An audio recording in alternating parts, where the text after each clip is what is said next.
good evening and welcome to the Lara Report for this special press conference convened by the Prime Minister of Barbados, the Honourable Motley. My name is Alex Downs and I am the Press Secretary to the Prime Minister. This evening, this press conference has been convened with the purpose of discussing the IMF's recent trip to Barbados, and with us we have members of the IMF delegation. Prime Minister Motley will introduce the opening press conference after which she will introduce the members of the IMF delegation for discussion, and then she will invite members of the media to pose questions to the panel. Without further ado, I'll turn it over to the Prime Minister, Madame Yang. Thank you very much, Alex. Good afternoon to everyone and welcome to everyone here.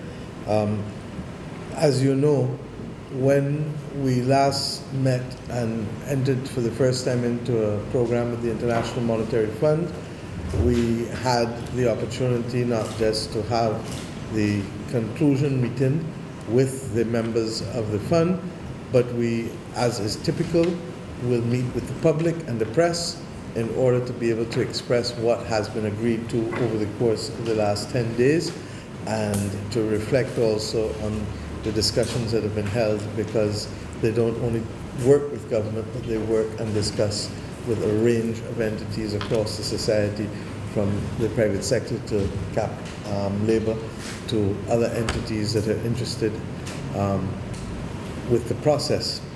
I'd like at the outset to first invite the head of the mission, with whom I think Barbadians are well familiar, Mr. Bert Mansell, to give a summary of what has been discussed and agreed, and then I will speak thereafter, and then we'll take some questions from the members of the press. Thank you very much. Bert? Yes, thank you, Prime Minister. So I'll make a brief statement. We welcome the staff-level agreement reached between the government of Barbados and the IMF team on access to the IMF's new Resilience and Sustainability Trust to build resilience against climate change with affordable long-term financing at 150% of quota, that's SDR 142 million. The RSF will be accompanied by a 36-month arrangement under the Extended Fund Facility, EFF, with requested access at 90% of quota, or SDR 85 million, to maintain and strengthen macroeconomic stability in a more shock-prone environment by enhancing fiscal sustainability, continuing and broadening the implementation of the structural reform agenda. The combined RSF and EFF program aims to strike a balance between enhancing resilience to climate change while also focusing on Barbados' continued efforts to reduce public debt and facilitate capital expenditure to boost growth. The agreement is subject to approval by the IMF Executive Board. The proposed arrangement under the RSF will provide financing to support the country's climate change adaptation and mitigation efforts and support Barbados' ambitious goal of transitioning to a fully renewable-based economy by 2030. The fund's RSF and the proposed broad set of reform measures are expected to catalyze financing from other international financial institutions, as well as from the private sector. Reforms under the RSF would include the mainstreaming of climate change in budget and enhancement of risk management, including for the financial sector, introduction of green public financial management, including in procurement, and adoption of measures that would incentivize private sector investments in climate-resilient infrastructure and into renewable energy projects. These measures will be closely coordinated with the World Bank and other international partners. Executive Board consideration of Barbados' request for support under the RSF can take place once this new instrument has become operational. Now, Barbados continues to confront economic challenges owing to the pandemic and higher global commodity prices, but the recovery is now well underway. Inflation has been rising since the second half of 2021 owing to supply chain disruptions and increasing global food and oil prices, fueled in 2022 by Russia's war in Ukraine. With a strengthening in tourism to about 60% of pre-pandemic norms, economic growth is projected at 10% in 2022. And gradual economic recovery is expected over the medium term, but downside risks to the outlook remain high. Despite this very challenging global environment, Barbados has made good progress in implementing its Economic Recovery and Transformation Plan, or BERT. Supported by a 2018-22 Extended Fund Facility, major structural reforms have been implemented, including the introduction of a new Central Bank of Barbados law. Key elements of the new program would build on these achievements, and in particular, the program targets a gradual and sustained increase in primary surpluses to accelerate the reduction in public debt, supported by structural reforms such as the strengthening of tax and customs administration, reforms in public financial management, the public pension system, and state-owned enterprises, as well as growth and resilience enhancing measures, including steps to improve the business climate. And finally, the team would like to thank the authorities and the technical teams for their openness and candid policy dialogue, and congratulate them on being the first country in the world to access the RSF. Thank you. Thank you. Thank you very much for that outline, and I would like, on behalf of the Government of Barbados, to thank the team and the members of the International Monetary Fund for allowing us to be able to reach staff agreement today. As I said earlier when I addressed this matter towards the country and when I consulted with the multiple organs, either through the social partnership or other entities, look, Barbados has done reasonably well to come out of the first program, and we passed all of the structural benchmarks and did what we needed to do. But regrettably, this discussion and our future is not for Barbados in a different universe from the rest of the world. We live in the same world in which there are about 44, 45 countries now globally that are on the brink of debt crisis. We live in the same world in which inflation pressures are literally putting people under serious pressure, from North America to Europe to Africa to Latin America to Asia. In other words, the entire globe. We live in the same world in which there has been a disruption in the supply of critical elements necessary for the supply chain or for food security. And that didn't start with the war in Ukraine. It has been going on, regrettably, from the pandemic, which shut down the supply chains and therefore led to the increase in the cost of freight, increase also in the cost of other supplies, and in some instances just simply not being able to accept them and access them. We live in the same world that is now today dealing with what is happening in Florida with Hurricane Ian, having literally gone through Cuba, and we're waiting the reports of the damage that has been done in Cuba. I don't think Barbadians appreciate fully what has happened in Pakistan, where more than a third of the country is underwater, and the 1,500 people regrettably have died, but there are tens of millions of people who have been displaced, and for whom what has happened in Pakistan, regrettably, the weather still continues and the difficulties still face them. I give this context because even as we prepared for today, the last book I read last night was a book from climate scientists on the fact that methane is now what is necessary to be able to stop the warming and the pace of warming to reaching the tipping point, and that there are measures that we have to put in place to control methane. Now, why does that matter? Because the first thing I woke up to this morning was the explosion of the pipeline, of the natural gas pipeline. And the world is becoming, as I keep saying, a very inhospitable place. And therefore, the government of Barbados had to make a judgment call as to what we do.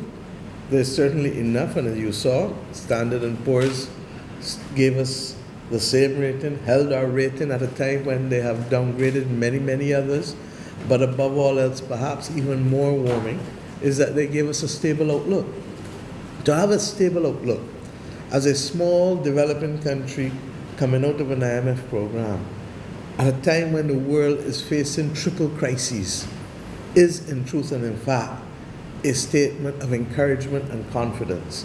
Not a statement that will cause us to become complacent, not a statement that will cause us to rest on our achievements, but one that gives us encouragement that the direction in which we are moving is the right direction. But we all know, we've all watched enough movies to know that when people think that they've reached that point of safety, bam, something can happen and everything is exploded.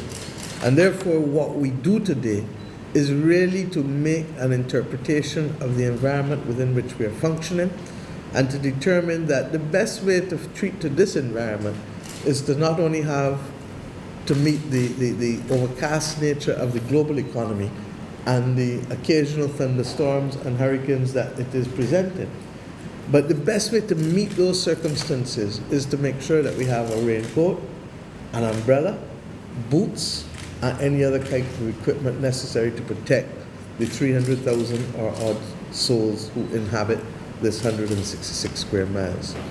The reality is that our work with the International Monetary Fund will make our work also easier with other institutions that provide concessional funding, whether it be the World Bank, and I go into discussion with the World Bank shortly, whether it is with the Latin American Development Bank, otherwise known by us as CAF, whether it is the Inter-American Development Bank.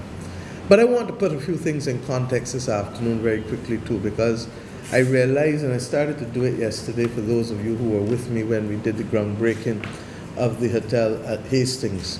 And I said then that that is an analogy for really and truly where we are, that we've taken a site that had two of Barbados, certainly one of the oldest hotels in Barbados on the south coast, Ocean View, and one of the other more mature hotels, Caribbean, and that site is now being repurposed to be able to serve a modern Barbados tourism sector. But one of the points that I made then was that we must not have amnesia in this environment. And we must not believe that the extent to which we have been able to insulate people means that all is well in the rest of the world. It is not. And I ask us to recall that what has brought us safely thus far is us operating as a single nation, with the social partnership anchored as the basis upon which many of the decisions that we have taken. The first meeting I had upon being sworn in as the government, with my cabinet being sworn in, was with the social partnership, and it was to do what? To ask who in here wanted to save the Barbados dollar.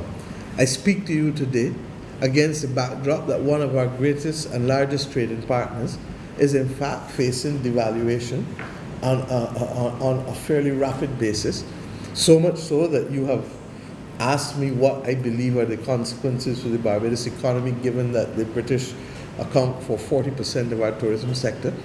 And it is a matter for which we should have concern, and which will cause us to continue to keep our eye on the ball, to use the cricketing analogy, and to ensure that we play the shots that we have to play, including boosting our presence in other markets if necessary, if we see a diminution in spending.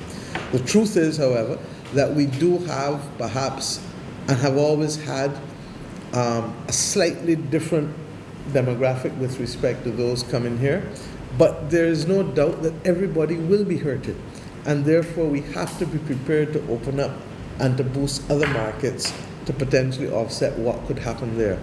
Similarly, we inherited a government that not only stabilized the Barbados dollar and protected it, but we inherited a government that was the third most indebted country in the world in debt to GDP per capita. And maybe I need to start talking actual numbers, Dr. Greenidge, because perhaps saying that we were the third most has become a little too whatever. We had a debt of $17 billion. Not true? Correct. $17 billion. And all the talk about all the debt that we have been incurring in the last 2-3 years, whether from the IMF or the IDB. Barbados' debt, as we speak today, is at $13.6 billion.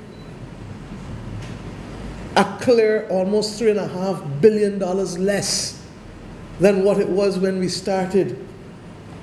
And I need to remind the country of these facts, because in so doing and in having to be able to bring down our debt, we moved it from 177% debt to GDP once we took in all the arrears that were owed, that we found at the time, because we subsequently found some more last year.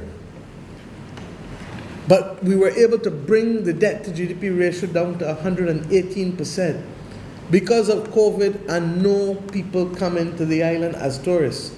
It went back up regrettably to 144% of GDP, not so much because of what we borrowed, because what we borrowed only increased it by 5% of GDP, roughly by about 500 million net. But it was as a result of the contraction in the economy, where the economy declined by 14%. Initially, we thought it was as high as 18%, but once they settled and the dust settled, it was 14%. I say these things because it is important to understand that we have tried to insulate and to protect the Barbadian people as much as possible. Yes, there had been layoffs on the last occasion, and we tried to contain it. There were others, if you recall, that advised us not to go into debt restructuring and to allow Labour to take the entire adjustment. That would have meant 5,000-6,000 people from the public service going home. We haven't put that and foisted that on the Barbadian population. But I'm not going to let people believe that it is how it was when I was first in government in the 1990s or in the 2000s, because that is not the world in which we live. And the world in which we live today is requiring many more different things. We will wait to see in the next 2 days what implications Hurricane Ian, not this Ian, and we got a lot of Ians around,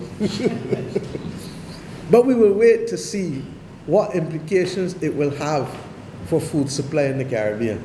We know for sure, had it been on the east coast of Florida with Miami, that we would be singing a very different tune today. A very different tune. Because most of our countries in this region rely on 7-day supplies and ships coming out of Florida for food. And I am not sure that we can dodge the bullet, because think about it. In the same way that last week we received messaging with respect to our natural gas suppliers out of Puerto Rico, with respect to Hurricane Fiona, that would have said to us that we need to find alternative supply for the next 3 to 6 months. I fully anticipate that it is entirely possible that the state of Florida will seek to defend its interests first, and in so defending its interests first, that there may well and could well be disruptions for food supply in this region. Now, I use this and the explosion this morning just to show you that none of us in this room or in this world 2 weeks ago could have anticipated either the impact that Hurricane Fiona has had on natural gas supplies, the impact that Hurricane Ian may have on the movement of goods, and I don't only mean food, but of course food as a primary concern, and 3, the impact that the explosion by whoever of the gas line in Europe will have on us and on the global community. And it is for these reasons that the government of Barbados, the cabinet of Barbados, has taken the decision after consultation with members of the social partnership, with members of academia, with other people, that it is better to be safe than to be sorry. This is what our parents teach us as young children all the time. It is better to be safe than to be sorry. The other thing that gives me great pleasure, and Bert and others at the IMF know that we wish that we could even do more, But it gives us great pleasure to be able to access the Resilience and Sustainability Fund. We have been calling for a response by the international community with respect to the needs of middle-income countries that are vulnerable to climate. You've heard me say it over and over and over and over in the last 4 years. And we say it because countries like Barbados and the Bahamas have been graduated and therefore are not permitted in some instances even to borrow, which is the discussions we're having with the World Bank to ensure that we can borrow for climate, because we were not even allowed to borrow before the loan that we just got for COVID, for which exceptional access was given. It therefore meant that it would be difficult for us to find the funding to be able to deal with water pipes in St. Lucie, in St. Peter, in St. John, in St. Joseph. The augmentation that we had to do at Vineyard and Mount Pleasant that has put the water woes of the people of St. Joseph and St. John largely behind them has come out of the consolidated fund of the government of Barbados. But you've heard me say over and over, it is not our countries that have contributed to the greenhouse gases that put us in this position. Barbados' major concern with the climate crisis comes from a groundwater crisis. We already started by being one of the 15 most water scarce countries. When you add to that what is happening in the world with respect to the climate crisis, and when you added to that what happened to us last year with the volcanic eruption from St. Vincent, where at the end of the day, it led to us having what? Water scarcity in 8 or 9 parishes at the same time. That is why for the last 2 years, we have had to put $30 or $35 million in each instance from the consolidated fund in the Barbados Water Authority. Some may have argued that you could have just increased the prices and gone up again. But there is a burden beyond which the public cannot take pressure. And therefore we understand it, and we understand that there are other instances, and I'm not going to get into all of them, but in some instances there are price controls and price increases, that we can't control. And most of our inflation is imported. Straight talk. So that when you appreciate that we needed to have access to a source of concessional funding, and we are still arguing for grant funding, and also guarantees to help us unlock what we can in order to be able to fight this climate crisis, then we have to be able to go and access it. And it therefore gives me pleasure and pride that there has been an institution willing to listen to the cries of middle-income countries that have become vulnerable to the climate crisis, and for whom pauperization, going back down the ladder, can be a very real possibility if we don't adapt to this new way of living. We have spoken about the extent to which our coral reefs have been damaged. All of us know it. When I was a child, you used to see cobblers, you see more sea eggs. You don't see them now. In fact, if you ask the youngest person, teenagers, how you get rid of a cobbler in the foot, the majority of young people don't know how to get rid of the cobbler in the foot. And I won't bother to tell you on live television now, but catch me tomorrow or this evening and I'll tell you. The bottom line is that all of these things are now commanding space in the Barbados budget. Money that we would want rather, or would prefer to put in education, or in more healthcare facilities, or in being able to expand the Barbados Youth Advance Corps in a way that I really would like to see it go, which is critical to us being able to stabilize this country and to give young people a vested stake in this country so that they don't see a life of crime or an inability to resolve conflict as something that will define their lives and remove from them opportunities to be the best that they can be. These things are real, and I'm taking the time to break it down for average Bajans, because you need to understand that those who want to climb on the mountaintop and say, oh, you're borrowing again. Tell me which black person and which white person in this country that is Bajan can build a house without borrowing. Tell me which one. Tell me which one can undertake a business without borrowing. And it is no different, and that is why Mr. Barrow, and you can go and pull it from Hansard, made the statement back in the 1960s that anybody who does not believe in deficit financing is anti-development and does not want the people of this country to develop, and that carefully managed deficit financing is what is going to create the capacity, and the capacity that we create is what is going to give us the money to repay the loans that we borrowed to build the capacity. The same thing that we do at a personal level. And therefore, I understand the need for domestic politics when you can't find anything else to pull at. But let us be careful in believing some of the rhetoric, because what we're going to do is undermine this country's chance to complete the journey. And we cannot have come this far and now want to put at risk our ability to complete the journey.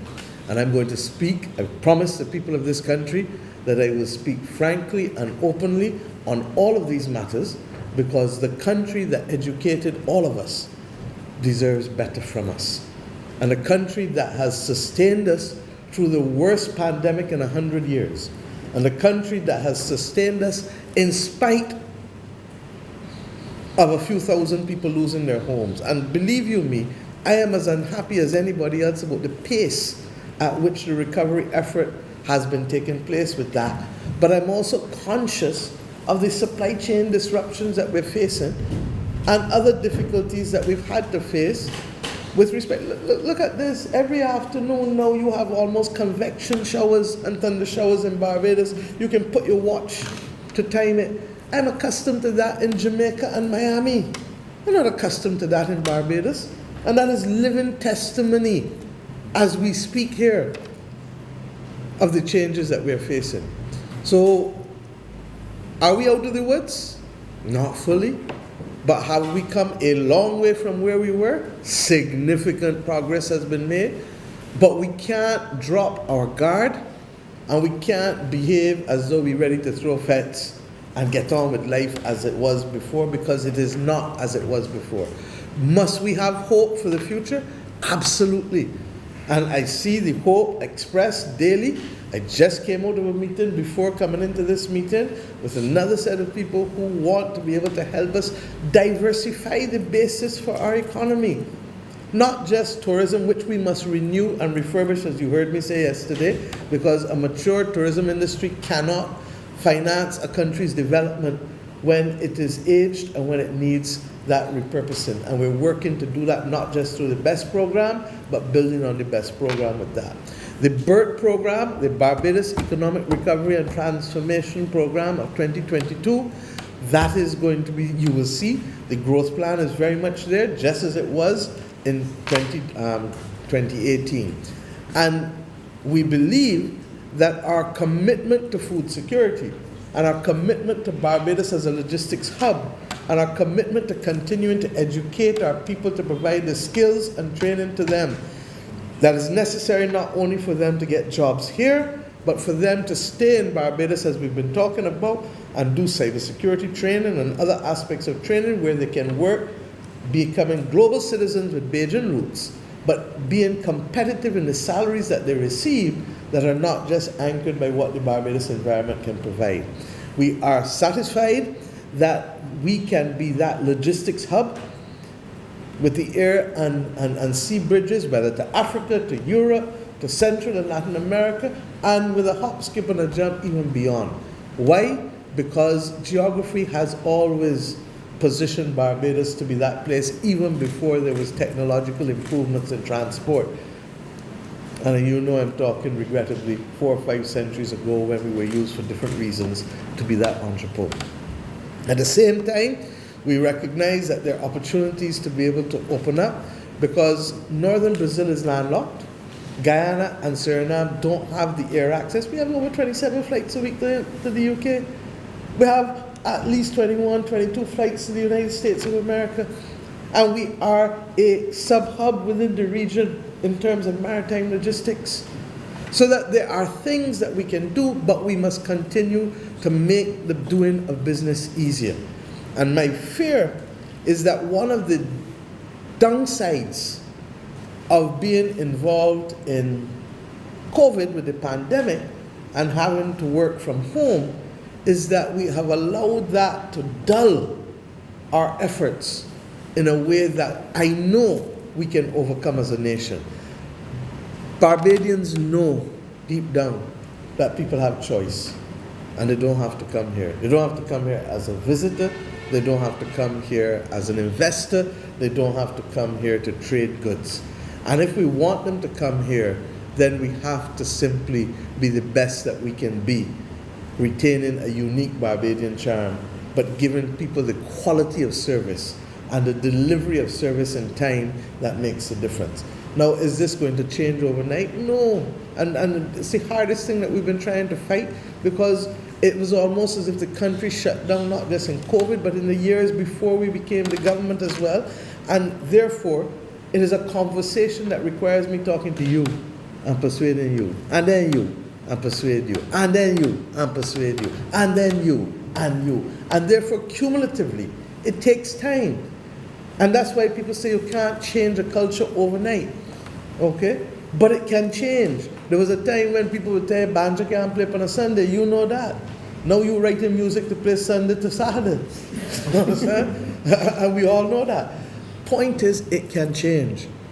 And that is why when in 2020, on the 2nd of January, I said to the country, we need to become world class by 2027, I meant it, because I feel that we have the capacity to do it. We can punch above our weight at every element. We produce Gary Sobers, we produce Rihanna. We have produced people who continue. We produced Steve Emptage, who discovered the World Wide Web. Just that he didn't have the ability at the time and perhaps the opportunity to make money from it in the way that he should have. This is what this country has produced, and not just now, and can continue to produce.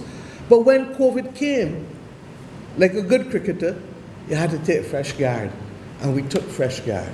And the fresh guard means that 2030 is now our date with destiny to become world class. And for those who say, yes, it's crisis after crisis after crisis, well, I've done accustom my government's head to that our normalcy is in fact crisis now. And that we have to have a different set of policy instruments to navigate ourselves and our way through crisis than we did when times were good. And for those who came into public life, like me in the early 90s, the things that we could do, the ease with which we could approach government, even the working day and the working weekend or the weekend off, all that done. And my cabinet tells me, oh, everything is urgent. I didn't make it urgent. You know who made it urgent? President Putin make it urgent. You know who make it urgent? The G20 countries that contribute to the climate crisis make it urgent. You know who make it urgent? The pandemic. And if we think we're out of that pandemic, I keep reminding the country what? Of AMR, antimicrobial resistance. The pandemic, that means that we don't have the effectiveness of antibiotics to fight conditions in the same way. So going to the dentist and having a baby and going in, every hospital has problems with infections.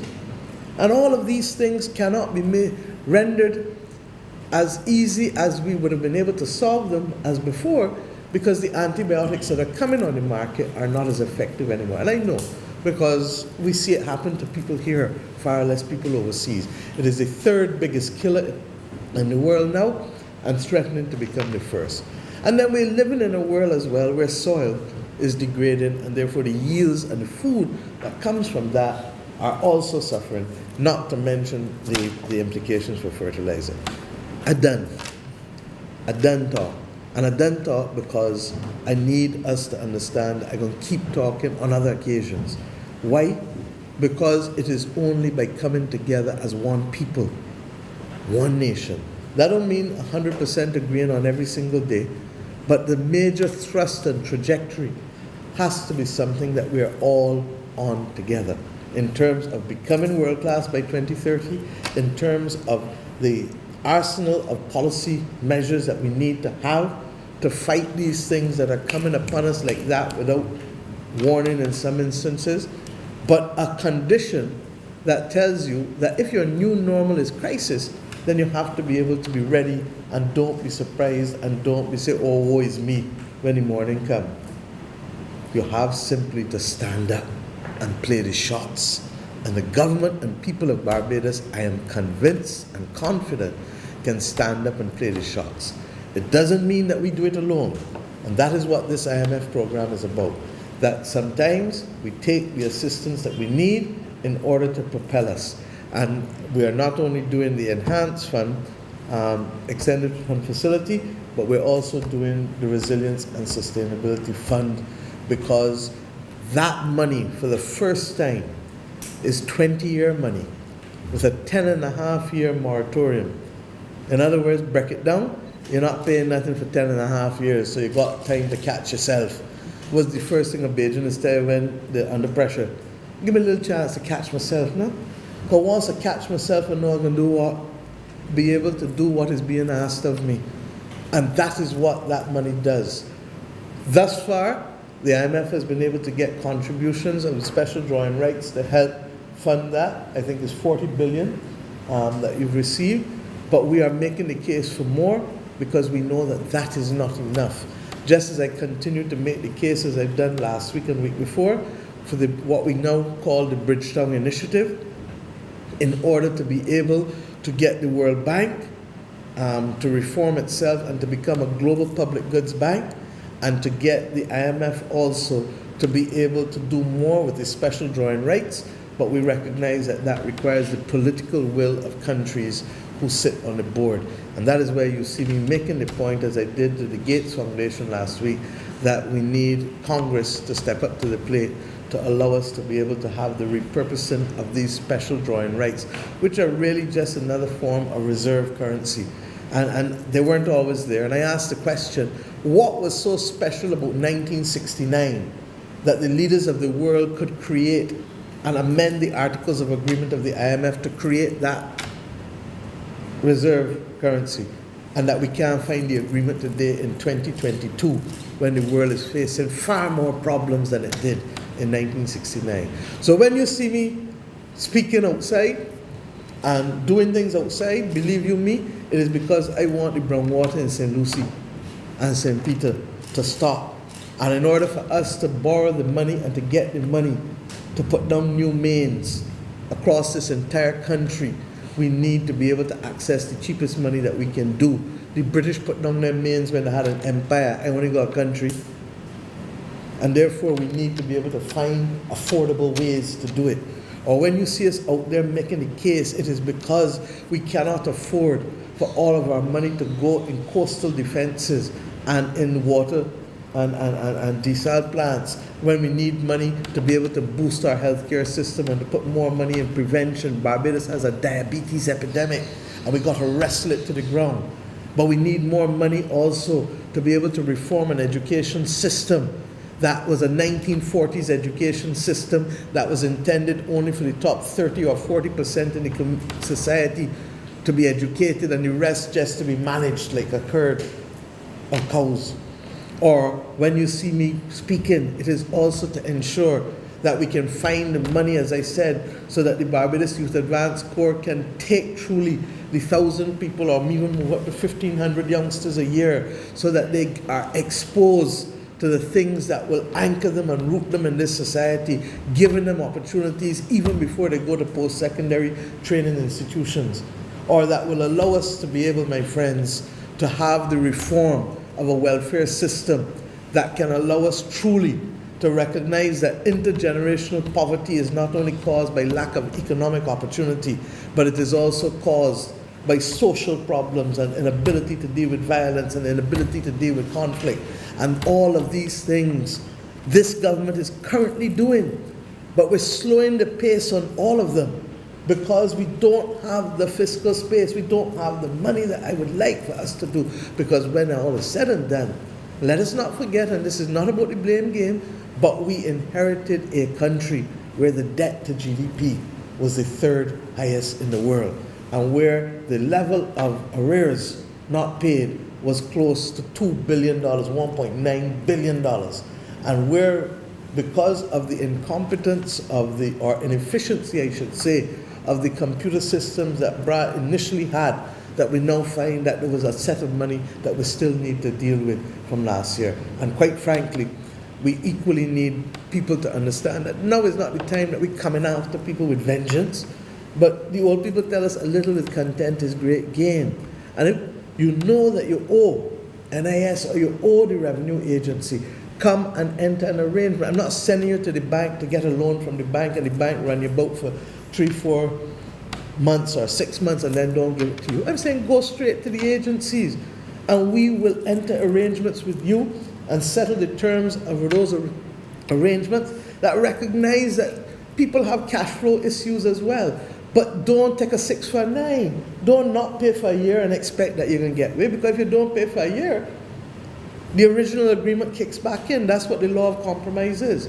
So I've tried to contextualize these things because my spirit tells me that the country needs the fullness of the explanations if we are going to get past those who believe that now is a time to play fast and loose with our country's future and to put at risk the tremendous sacrifices that have been made by Bajans in the course of the last 4 years. So we're open to any questions if you have any now. Thanks. Yes, Colville Manzi from Nation News. Mr. Bert Van Sel, I hope I'm pronouncing that correctly, would have mentioned, gave a cursory mention of the conditionalities, some of the conditionalities of the EFF. Of particular interest is the mention of a primary surplus. Could you give me an idea as to what levels we're looking at? And to you, Madam Prime Minister, in terms of achieving whatever levels those are, would there be any cost-cutting measures necessary for government to achieve that? Thank you. Yes, I think it is important for Barbados to run primary surpluses because the public debt in Barbados remains very high. And it is important for Barbados to try to reduce its public debt when an opportunity arises, not when the situation normalizes. Obviously, in the middle of a pandemic, this is not possible. Therefore, in consultation with the government of Barbados, the target was moved from the initial +6 to -1. So a very large adjustment in the target, and we held on to that for 2 years. This year, the target is +1. From my reading of the fiscal data that come in, this should be a feasible target. I don't think there's going to be any challenges with that. And as the situation normalizes further, a somewhat higher primary surplus should definitely be possible, simply because as tourism returns, government revenue starts to strengthen, get back to normal levels. Also on the expenditure side, the government has had quite a bit of expenditure that was COVID related. Of course, that will disappear. So that will allow you to run somewhat higher primary surpluses. Exactly where, these are things you can discuss. There is no golden rule to this. Under the previous program, we had this target of +6 that came out of the comprehensive debt restructuring. I don't think there is a need to go back to that high level, so that gives some comfort. But still, when times are good, higher primary surpluses than the +1 are useful, just to build a little bit of buffer and so that you're ready for the next shock. I think you've heard Bert make the point, and the fundamental issue is we're not going back to 6% primary surpluses. And I think I've said before that is too debilitating. But we have to pay down the debt. And it is the debt that got us in here in the first place. Now, debt is good if it is going to help build capacity, but too much debt, like too much food, ain't good for you. So that what we've said is that, look, we will raise it in the medium term. Once we see growth coming back, we're in a position to carry it anywhere between 3-4%, 4.5 max at the top. And we feel that is something we can carry. In the first year of government, we ran 3.5, and then we ran at 6%. So we know what it is to run 3.5. We know what it is to run 6. What we were not able to finish was the reform of the state-owned enterprises. And I've said so over, and other members of cabinet have said so. And in some instances, there will be different approaches taken depending on each one. It is easy for you to ask the question, but it is difficult for us to answer at this stage because we are in the process of dealing with each one of them, whether it is CBC, whether it is UDC and RDC, whether it is the NHC, whether it is the BADMC. Suffice it to say, however, that this government has already put in place a track record for how we can deal with people in an empathetic way and to ensure that there is no suffering or no major losses. And in fact, in many instances, what matters for us is ownership, and that there are opportunities for ordinary workers that we would put on the table as we go forward to ensure that as far as possible there can be a win-win for all Barbadians. But let's be straight. You can't do what we did for 10 years, get 23 downgrades, and believe that it is business as usual. Because whether I like it or not, both you and me, Colville, got a little more size than we would like. And therefore, we know what we got to do to get it done whenever it get out of control. And it's no different with the country. Sorry, go ahead. Shane Jones, CBC News. Mr. Van Song, you indicated that Barbados is the first nation to access the RSF. When you look at, as the Prime Minister was speaking about Pakistan, and then there are nations like Haiti and Chad who are on the forefront of the effects of climate change. What does that say for the international confidence in Barbados, that Barbados was given this opportunity to be the first nation to access the RSF? Yeah, I think we can we can say that this is a great vote of confidence in Barbados, because of course there are two sides to this. One is the side of need. Barbados is of course located in a region that is very vulnerable to climate change. So from that perspective, it's clearly a great candidate for this. But there is also a need to be able and willing to implement a fund-supported program. And few countries have shown that ability, like Barbados has over the last 4 years, with reviews under the program completed like clockwork. That's fairly exceptional, and that of course gives a lot of confidence at the IMF, but also in the international community more broadly, that this is a government that can meet its commitments, that can do what it says it will do. And that has also definitely played a role in making it possible to have Barbados as the first country in the world to use this new instrument. I just have a follow-up question on the same RSF program. Now, Madam Prime Minister, obviously COVID-19 has derailed Barbados' push for climate resilience, as well as our renewable energy objectives for 2030. How does this access to the RSF put us back on an even keel in hitting those targets? Well, as I said earlier, the ability to have long-term capital makes a difference. And therefore, the fact that the RSF funds are 20-year money, is 20-year money, that we have a 10.5-year moratorium on its payments, but equally as important is low-cost capital. So the combination of the cheapness of the capital in terms of the interest rates, as well as the length of the loan tenor, gives us an opportunity to have a little more space to do things that we need to do in a more manageable way. And look, we've been making the case not just for the RSF funds, but I've been making the case also that development cannot be financed by 7-year and 10-year capital. You can't build a house. If you went to the bank tomorrow and tell them you want to borrow money for a house, and they tell you that they can only lend you 7-year money, the price at which you got to pay them back monthly, you can't afford. Okay? And then when you do it in this environment where interest rates are rising globally and where people, the governors' counterparts, are having to increase interest rates in the US, you see the big discussion now in the UK, in Europe, etc., in order to be able to deal with inflation and to suppress some demand so that we can bring the inflation, because inflation is a cancer. And that's why Dr. Greenidge, I think, in speaking to the public of Barbados a few months ago, said, you can't chase down inflation. You simply can't chase it down. You're going to lose on every occasion. So that you have to be able to manage it through other measures.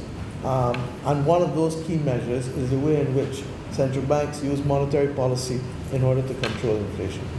Okay? Any more questions? Tonight, you're going to see me talk all night again, so are you sure you can come back again if you have to? Tonight is St. James Speaks, and I hope the weather will hold up. That will allow us to do it, because as I said, this has been an unusual week of very, very bad weather, and we are keeping our fingers crossed. Already we had to shift Rub and Shoulders from Monday to yesterday, and the Met Office is not as sanguine as I would like them to be, but I told them we would play a little closer to the time. So thank you very much, and be safe, everyone. Take care. Thank you. Thanks. Thank you.